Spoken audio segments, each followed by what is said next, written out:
Bonjour à toutes et à tous, bienvenue dans cette nouvelle vidéo. Aujourd'hui, on se retrouve pour parler de développement personnel et de charge mentale. Tout d'abord, qu'est-ce que c'est qu'une charge mentale? Donc, une charge mentale, ça va être une surcharge d'informations, que ce soit au niveau de nos pensées, mais aussi au niveau de nos émotions, dans nos tâches quotidiennes. Ça veut dire ce qu'on doit faire, ce qu'on doit planifier et ce qu'on doit gérer. Il faut savoir que en moyenne, et je vous mettrai le lien de l'étude en description, en moyenne, dans un couple hétérosexuel, les personnes qui subissent le plus de charge mentale, ce sont les femmes. En général, les femmes vont avoir un œil sur tout, donc que ce soit sur le couple, sur le compagnon, sur elles-mêmes, sur les enfants, sur le foyer, sur les dépenses, sur les activités, sur les loisirs, etc. Elles vont faire en sorte que rien ne leur échappe et forcément, ça va arriver à leur procurer plus de charge mentale que leur compagnon. Il faut savoir que la charge mentale sur le long terme, quand c'est pas soigné, c'est quelque chose qui devient très pesant, très lourd et qui devient même ancré à nous. Et pour s'en détacher, ça devient très compliqué. Donc le mieux, ça sera de prévenir la charge mentale, surtout que les hommes et les femmes ont une manière d'exprimer leur charge mentale qui va être totalement différente. Là, je vais vous donner quelques signes qui vont peut-être vous aider à prévenir la charge mentale pour éviter de vivre avec quotidiennement. Donc le premier, ça va être l'insomnie. Si vous dormez moins, si vous réfléchissez beaucoup plus, si vous avez des troubles du sommeil. Ensuite, si vous avez la sensation constamment d'être débordé, forcément, ça va dans la définition même de la charge mentale. Si vous ressentez un épuisement psychologique, vous savez, ce genre de fatigue ou dormir 10 heures, ça vous fait pas gagner de l'énergie, ça c'est de l'épuisement psychologique. Ensuite, principalement, vous allez avoir un trouble de l'humeur et aussi le fait de ne plus avoir envie, donc plus avoir envie d'aller au travail, plus avoir envie de vous occuper de vous-même, des enfants, etc. En ce qui concerne la charge mentale, il y a un petit peu de spiritualité parce que la charge mentale, en fait, c'est notre esprit.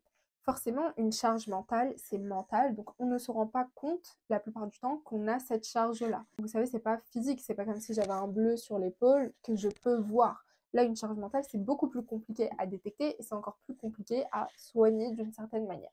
Chez les hommes, la charge mentale, sachant qu'il y a différents types de charge mentale, mais là je vais parler dans la globalité, la charge mentale chez les hommes, elle va plutôt être sociale. Ça va être une charge sociale. Si vous avez déjà fait des études de négociation, si vous vous souvenez en fait les différents types de clients, on va avoir le client par exemple qui va aller chez le concessionnaire automobile et qui va décider d'acheter une voiture pour prouver socialement qu'il a réussi. Et bien les hommes, il faut que vous compreniez que dans cette société moderne, donc je parle type modèle français, modèle américain, modèle de surconsommation, etc., on va avoir ce type de comportement qui va être beaucoup plus fréquent que dans une société dite traditionnelle. Donc dans les sociétés très dites surconsommation, très modernes, on va avoir une charge mentale qui va être sociale, donc les hommes vont vouloir prouver.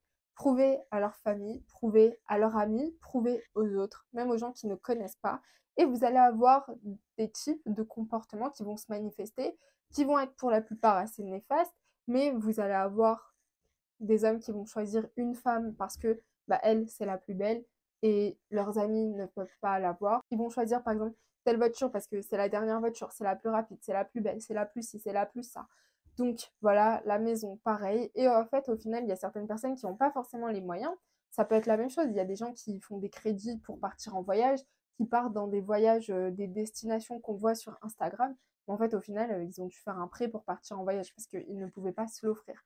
Donc il y a énormément de superficialité qui sera beaucoup plus accentuée chez les hommes que chez les femmes. D'ailleurs, ça me fait penser l'émission sur M6 qui a été passée où les gens se rencontraient après avoir discuté en message. Et la plupart du temps, il y avait des hommes, c'était beaucoup plus des hommes que des femmes. Je crois que j'ai pas vu de femmes en fait, qui en fait mentaient sur leur situation. Ils faisaient croire qu'ils avaient de belles voitures alors que pas du tout. Ils étaient au RSA chez papa, maman, qu'ils n'avaient pas de situation, pas de maison, pas de voiture, rien du tout. Pour vous dire que ce que je vous raconte là, c'est réel. Personnellement, je connais des personnes assez éloignées qui ont déjà fait des crédits pour s'acheter des voitures, dernier modèle de marque, qui ont eu des accidents avec ces voitures. Les voitures ont fini à la casse et eux, ils doivent rembourser le crédit. Donc faites attention. Le superficiel, le paraître pour paraître, ça ne paye pas.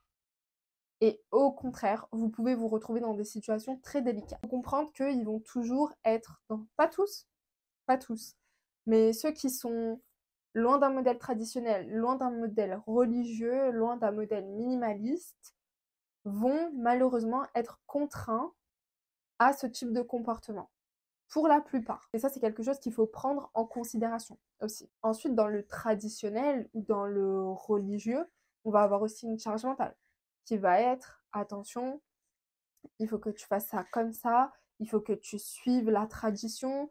Donc ça va être une pression aussi qui va exister. Pour certains, peut-être qu'ils vont être en accord avec, ça va être très facile pour eux. Pour d'autres, ça va être un peu plus compliqué. Donc vraiment, la pression existe. La charge mentale chez les hommes va être existante parce que je sais qu'on parle souvent des femmes, mais il ne faut pas oublier qu'on attend beaucoup d'un homme. Il ne faut pas minimaliser la charge des hommes. Surtout que les hommes, en général, certains vont avoir tendance à faire un travail très physique qui va être très lourd, où ils vont rencontrer beaucoup de personnes. Donc s'ils ne sont pas sociaux, ça va être une charge, ça pour eux aussi. Les charges qu'ils portent physiquement, littéralement, ça, à la fin, ça va finir par leur peser, en fait. C'est surtout s'ils n'ont pas de repos.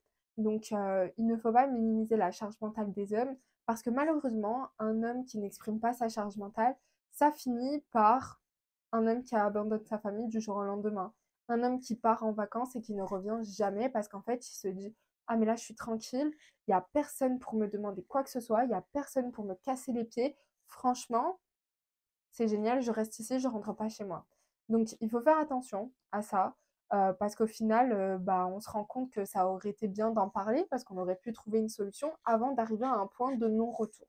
Ensuite, chez les femmes, la charge mentale va être plus d'un côté familial, où on va souvent mettre la pression aux femmes d'un point de vue, oui, il faut que tu aies de bonnes notes, il faut que tu te tiennes droite, comportement, on va dire. Ensuite, on va avoir une charge sociale quand elles deviennent des mamans, quand elles ont un mari. Donc oui, le foyer, il faut qu'il soit bien entretenu, il faut que, voilà, mon fils, il mange bien, donc la pression de la belle famille. Ensuite, votre mari va vous mettre une certaine pression aussi, oui, on a une réunion avec mes collègues du travail, apprête-toi bien, il faut que je leur montre que voilà, c'est la plus belle des femmes. Ensuite, socialement aussi, on va leur dire: ah, mais t'as 30 ans, t'as toujours pas d'enfant, t'es toujours pas marié. Le statut va en prendre un coup aussi. Ensuite, on va avoir la charge professionnelle, le plafond de verre. Donc, plafond de verre, qu'est-ce que c'est? Ça veut dire qu'une femme va travailler tout autant qu'un homme, mais en fait, on ne va pas l'imaginer à un poste plus haut, tandis qu'un homme, si.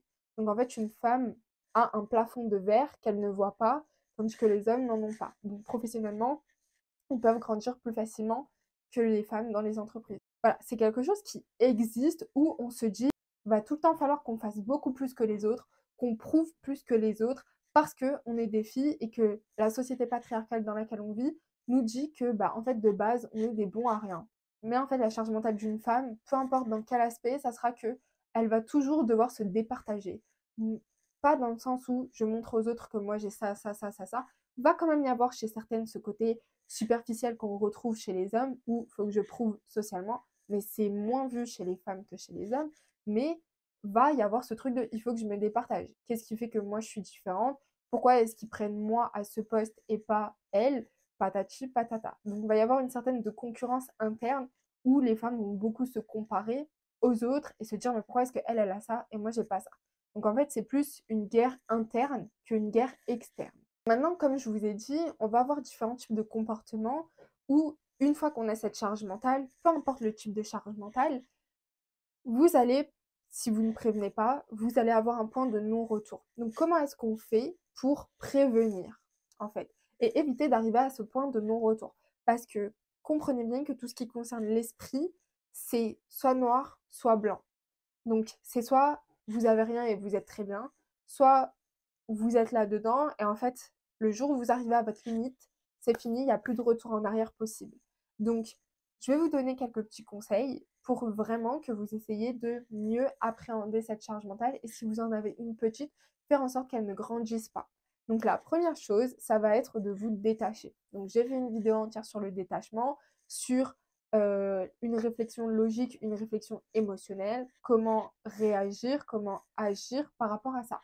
Je vous invite à aller voir la vidéo parce que je ne vais pas refaire la vidéo sur le détachement là maintenant ici. Ensuite, la chose que je vais vous dire, c'est il y a l'art et il y a la manière. Donc là, ce qui va nous servir le plus, ça va être la manière. Chez les hommes, ce qu'il faut que vous fassiez, c'est que vous parliez. Parce que les hommes, en fait, ils sont moins émotifs que les femmes. Donc, ils vont moins parler. Sachez qu'il n'y a aucune honte à ce que vous veniez, que vous parlez à un de vos amis, à vos parents, à votre copine, à votre femme, à votre grand-mère, peu importe à qui c'est un psychologue, mais il faut que vous parliez. Maintenant, comment est-ce qu'on fait? Pour les plus timides d'entre nous, je vais vous donner la formule à suivre. Vous donnez rendez-vous à la personne à qui vous souhaitez parler. Vous lui dites, en ce moment, il y a quelques petits trucs qui ne vont pas. J'aimerais t'en parler et voir si tu peux pas m'aider ou me conseiller par rapport à ça. La personne, elle vous dit soit oui, soit non. Si elle vous dit non, j'ai des doutes quand même, mais voilà, dites toujours. Vous expliquez, vous dites voilà, alors au travail, il y a ça, ça, ça, ça, ça, et franchement, ça me rend dingue. À la maison, il y a ça, ça, ça. Si la personne ne peut pas vous aider, c'est pas grave. Il n'y a pas tout le monde qui a la capacité mentale de décortiquer le problème et de trouver une solution aussi. Donc c'est pas grave. Vous, la seule chose que vous devez faire, c'est ne pas perdre espoir. Et vraiment, n'ayez pas peur de venir et de parler à quelqu'un. Juste parce que vous êtes un homme, on s'attend moins à ce que vous veniez nous dire des choses comme ça. Donc voilà, mettez bien un contexte. Parce que moi, ça m'est déjà arrivé, je suis en train de faire du shopping, et puis d'un coup, on me parle de ces problèmes, et moi je suis là en mode, attends, je suis pas du tout préparée, là, j'ai pas les idées en place, je suis en train de penser sac, chaussures, bottes.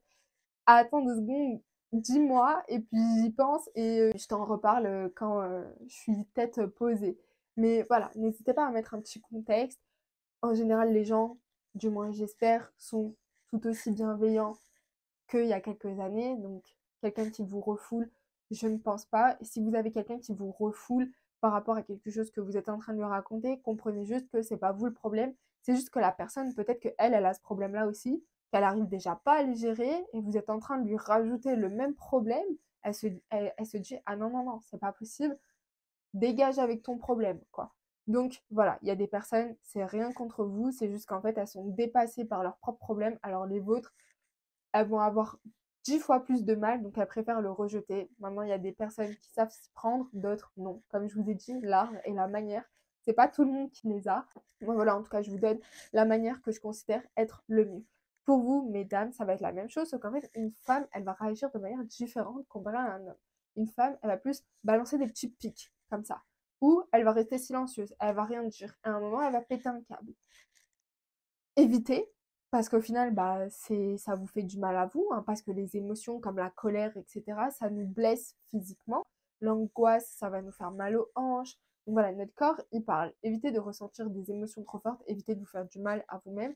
Donc, dites-vous, déjà, il faut savoir faire une pause. Il faut se dire, ok, là, stop, je prends une journée pour moi, je réfléchis, je mets les choses en place dans ma tête. S'il faut les écrire, écrivez-les dans votre note, vous dites voilà, voilà, voilà, voilà, et vous faites la même chose. Vous allez voir quelqu'un, vous lui parlez, etc., etc. Vous lui dites, est-ce que tu peux m'aider? S'il peut vous aider, tant mieux. S'il peut ne pas vous aider, tant pis. On va voir quelqu'un d'autre. Et si vraiment vous avez fait tout votre entourage, qu'il n'y a personne, n'hésitez surtout pas à aller voir quelqu'un qui est spécialisé, donc un psychologue ou quoi que ce soit d'autre, ou moi, parce que vous pouvez prendre des séances de coaching avec moi aussi. Je sais que je vous le dis jamais, mais je vous mettrai le lien en description, où vous pouvez en fait prendre une séance de coaching. Donc soit c'est 1 heure sur une thématique précise, soit c'est temps illimité, et on voit tout ce qu'il y a à voir dans votre vie, et on essaye de voilà, faire un plan. C'est ce que je fais pendant cette session-là. On fait un plan où voilà, ce que vous voulez, quelles sont les problématiques, ce qu'on va mettre en place, etc., etc. Le dernier conseil que je vais pouvoir vous donner pour vous détacher de la charge mentale, dans la charge mentale, principalement, on va avoir ce qu'on doit planifier, ce qu'on doit gérer le lendemain, etc. Je vous conseille de pratiquer la pleine conscience. La pleine conscience, en fait, ça veut dire vivre le moment présent. Donc la pleine conscience, c'est ce qui va vous permettre de vous reconnecter à ce que vous êtes en train de vivre actuellement. Dans les sociétés qui sont encore assez typiques, traditionnelles, on va pas se dire qu'est-ce que je vais faire demain? Ah, demain je vais faire ça, après-demain je vais faire ça. Mais imagine dans 30 minutes, là tu vas mourir. Qu'est-ce que tu me parles de demain? Donc dans les sociétés traditionnelles, on va être très ah bah j'ai envie de boire un café, bah allez je m'habille et j'y vais tout de suite. Et j'appelle mon ami. Ouais, t'es libre, vas-y viens et tout, on se retrouve au café, etc. On boit un café. Ça c'est un truc qu'il y a de moins en moins dans nos sociétés modernes, etc. Et c'est dommage parce que du coup, on planifie tout pour le lendemain, le surlendemain, etc. Mais on ne sait plus vivre au jour le jour. Et ça, c'est extrêmement dommage. C'est pour ça que c'est important de se reconnecter à son esprit au moment présent en utilisant la pleine conscience. Donc, ce que vous pouvez faire, c'est soit faire de la méditation Et je vous mettrai le lien d'un podcast meditation. Donc ça s'appelle Minis Meditation, fait par Rachel Hamilton. Donc moi, quand j'ai commencé la méditation, c'est elle que j'écoutais. Elle est top. C'est en anglais, mais c'est très court déjà.